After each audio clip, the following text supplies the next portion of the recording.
Hello friend, जय हिंद। आज हम बात करेंगे यूपी स्कॉलरशिप 2024-25 को लेकर के। इस वीडियो में बात करने वाले हैं कि पीएफएमएस से जो स्टेटस रिजेक्ट हुए हैं, पीएफएमएस के जो रिजेक्ट स्टेटस हैं उनमें बदलाव हुआ है। कौन से स्टूडेंट ऐसे हैं जिनके स्टेटस चेंज हो गए हैं और अब मैंने इसमें भी लिखा है कि अब इन छात्रों का पैसा नहीं आएगा। कौन से स्टूडेंट ऐसे हैं कि जिनकी स्कॉलरशिप अब नहीं आएगी, किसका रिजेक्ट हुआ, किसका वैलिडेटेड है, किसका पेंडिंग है, सारा कुछ डियर स्टूडेंट हम आपको इस वीडियो में बताएंगे। बट उससे पहले आपको बताएं कि अगर आप इस चैनल पर नए हैं तो चैनल को सब्सक्राइब कर दीजिए, वीडियो को लाइक एंड शेयर कर दीजिए, जिससे आने वाली हर एक वीडियो आपको टाइमली मिलती रहे। इस वीडियो में मैं ये भी बताऊंगा आपको कि आपके फॉर्म में नो रिकॉर्ड फाउंड जो शो होता है उसका मतलब क्या है। नो रिकॉर्ड फाउंड जो शो होता है उसका मतलब क्या होता है और क्यों शो होता है, और ये कब आपके फॉर्म में पेमेंट शो होगी, और जिनके में पेमेंट शो हो रही है उनका पैसा कब आएगा, सारा कुछ हम आपको एकदम डिटेल से बताएंगे। चलिए डियर स्टूडेंट, वीडियो को स्टार्ट करते हैं।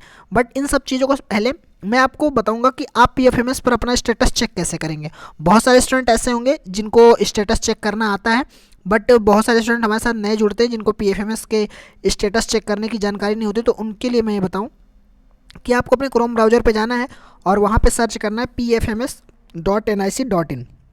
जब आप ये लिख के सर्च करेंगे और अपने फॉर्म को थोड़ा सा स्क्रॉल करेंगे तो पीएफएमएस की ऑफिशियल वेबसाइट ओपन हो जाएगी।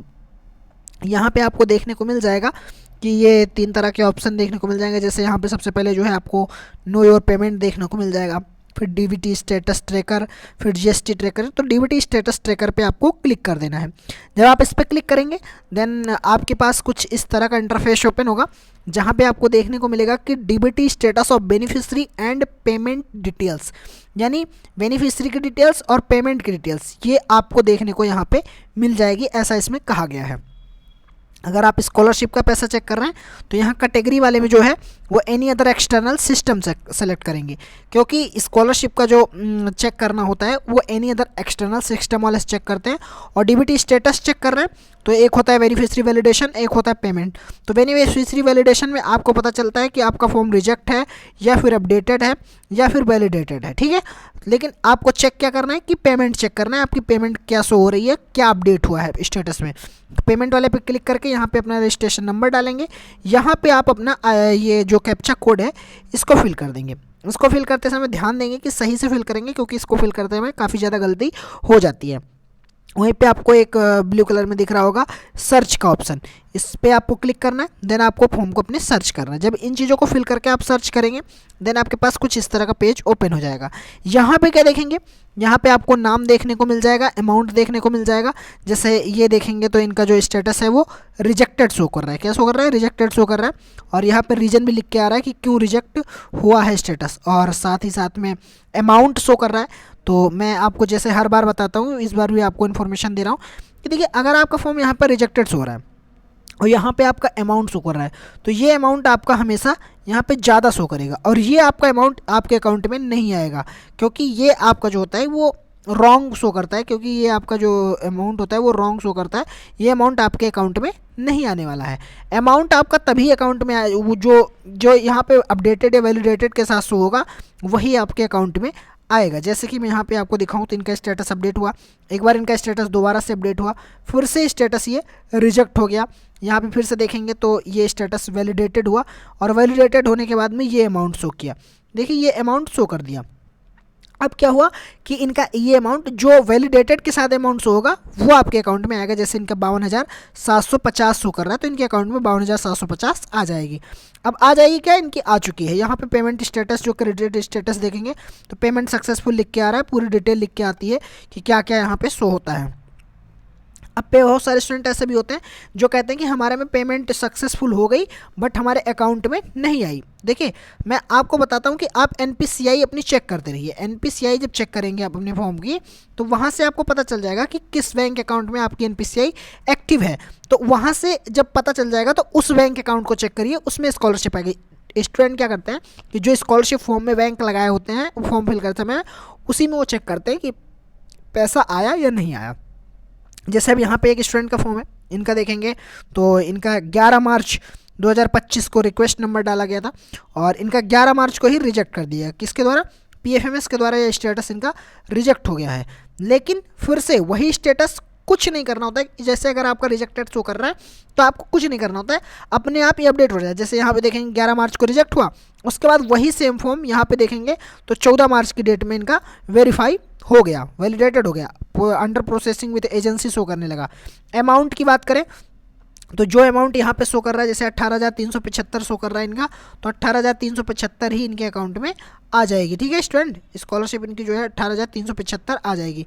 अब अगर under processing with agency show कर रहा है तो इसके 7 दिन बाद, जैसे यहाँ पे 14 मार्च को वेरीफाई हुआ तो 7 दिन के अंदर अंदर में आपकी स्कॉलरशिप, 7 दिन के अंदर आपकी स्कॉलरशिप जो है वो आपके अकाउंट में आ जाएगी। ओके स्टूडेंट, यहाँ पे जैसे नाम देख लेंगे आप, इनका यहाँ पे सेम वही है, वही सेम यहाँ पे भी है।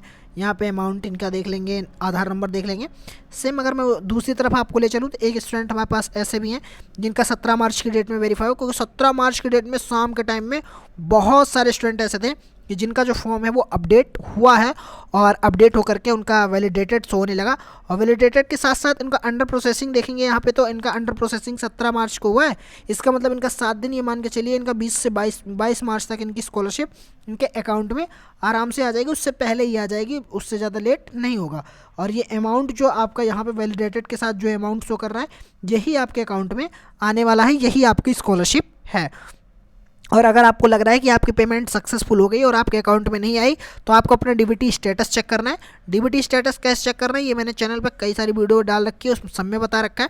तो वहाँ से अपना डीबीटी स्टेटस चेक करके और देख लेंगे कि किस बैंक में आपकी डीबीटी एक्टिव है, उसी बैंक अकाउंट में आपकी स्कॉलरशिप आई होगी। ओके स्टूडेंट, अगर आपके पास, जैसा कि मैं हर बार इन्फॉर्म करते हुए आ रहा हूँ और स्कॉलरशिप डिपार्टमेंट ने इन्फॉर्म किया है कि अगर आपके पास इंडिया पोस्ट पेमेंट बैंक है में अकाउंट है तो सबसे पहले वहाँ फर्स्ट प्रियोरिटी है, स्कॉलरशिप वहाँ आई होगी।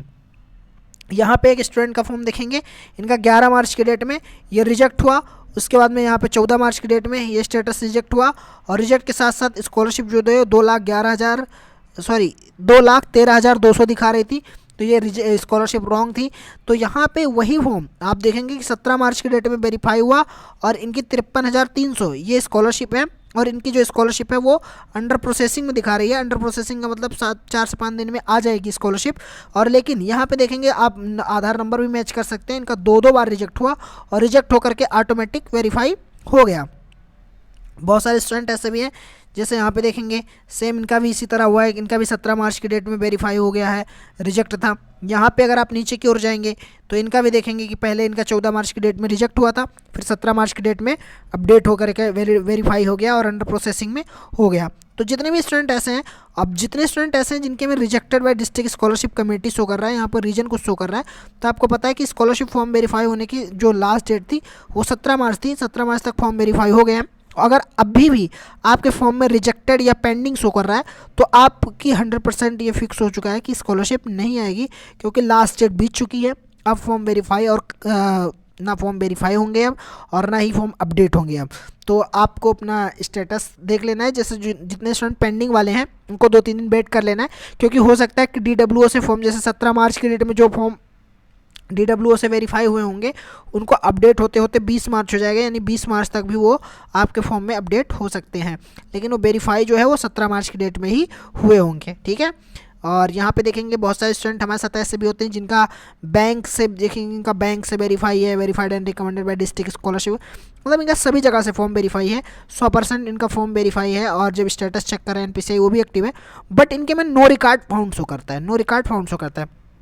तो आप ये हो सकता है कि इनकी स्कॉलरशिप आने में लेट हो सकती है, OBC कैटेगरी के स्टूडेंट की स्कॉलरशिप आने में लेट हो सकती है, क्योंकि मैंने एक वीडियो डाल रखा है उसमें डिटेल से बताया है कि नो रिकॉर्ड फाउंड वाली वो देखेंगे तो कि उसमें क्या है कि बहुत सारे स्टूडेंट ऐसे होते हैं कि जिनका उनका बजट जो होता है कम होता है, तो उसमें एक क्राइटेरिया डाल दिया जाता है कि मान लीजिए आपका 60% से मार्क कम रहा होगा पिछले वर्ष तो आपकी स्कॉलरशिप लेट में आएगी। तो कब लेट में कब आती है, तो जितने भी स्टूडेंट की स्कॉलरशिप 31 मार्च तक OBC में नहीं आ पाएगी उनकी जून में आएगी, डियर स्टूडेंट, जून तक उनकी स्कॉलरशिप आ जाएगी। ओके स्टूडेंट, तो मैं आशा करता हूँ कि इन चीज़ों को आप समझ गए होंगे। अगर समझ गए हैं तो वीडियो को लाइक करें, शेयर करें। Thank you for watching this video में बने रहने के लिए धन्यवाद।